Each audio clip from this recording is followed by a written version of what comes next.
Jopuonj madongo mag sikunde primar mag sirikal koro rito nyaka giko jumani mondo mi giyud ler mar kaka gibiro tayo somo mar junior secondary skundego.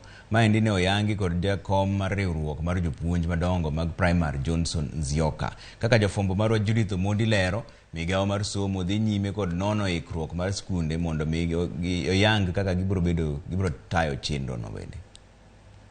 Ma en odiochieng' mar adek nyaka nyocha migawo mar somo chako wuotho e skunde mag primar ma pacho ka.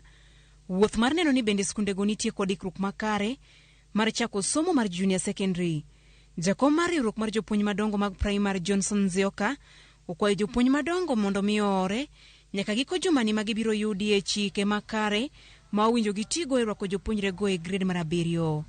We were assured that the finances will be made available to prepare for the JSS. A week ago, we had a forum with CS Education and with all other education stakeholders. Probably before the end of this week, we shall get a refined copy of the guidelines.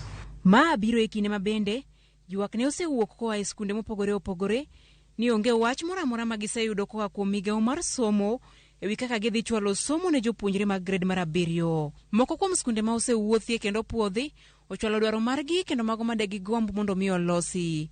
Donholm Primary School en achiel kuomgi. We went through the checklist of all what is expected of us. We have not had a laboratory as a school, but we have room which can be converted into a laboratory. I think once the finances are available, we shall be able to equip the room. Skunde ma ok ochopo dwaro mar migawo mar somo ok bi yudo thuolo mar chwalo somo ne jo grade mar 7. Data ambayo tuna correct ndio tunaenda kutapirate, ndio tuone kwamba shule ni gani ambayo itaqualify. Kuna zile shule ambazo hasita meet ile criteria yetu ambayo ni between 74 and 100%. Moko kuom gik ma irango e kinde nono gin chal mar skul kirango kit chwech mar jopuonjre, ka oponi en skul ma idakie koso jopuonjre biro dok pacho, kwan mar jopuonjre ma somo e skundno, ndikruok mar skul kod nemis, rang'iny mar somo mar japuonj maduong' mar skul ka skul, kwan mar jopuonje e skul kaluwore gi somo ma gipuonjo, kit gedo mar klese, chal mar mbui, kwan mar masinde manitie kaka kompyuta e kind mamoko. Ka paro moko ma bende koro idaro mondo jonyuol obed godo e pachgi en twang'o uniform manyien ne jopuonjre mag junior secondary. For us to be fair to these children and to make them feel there is a change from where they were, because they are supposed to graduate from the primary to junior secondary, there should be a new set of uniform.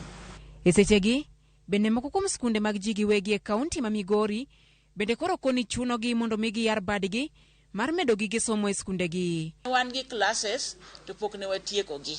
Classes ne wasegero mwatimo gimiluongo ni roofing kata gero witado to pok ne watieko classes gi. Koro watiyo matek. Mokwongo nyaka wabed gi classes molos maber. En wach matek ma koro osewuok. And nyaka wamakre motegno kabisa kaka jok mantiere line mar education mondo mi wakony nyithindogo mondo system ni odhi adhiya mbele. Onge otherwise kaka inyalo kethe. Kechen system mano osechakore to kopo ni wakethe sani to tiende ni ngima nyithindo manyo osechake ka wa confuse gi kabisa gi system mar education. Nono skunde duto rumo tarik 20 mar dweni ka jopuonjre mag junior secondary to winjo chak somo tarik 30 mar dweni. Judith Omondi, Ramogi TV.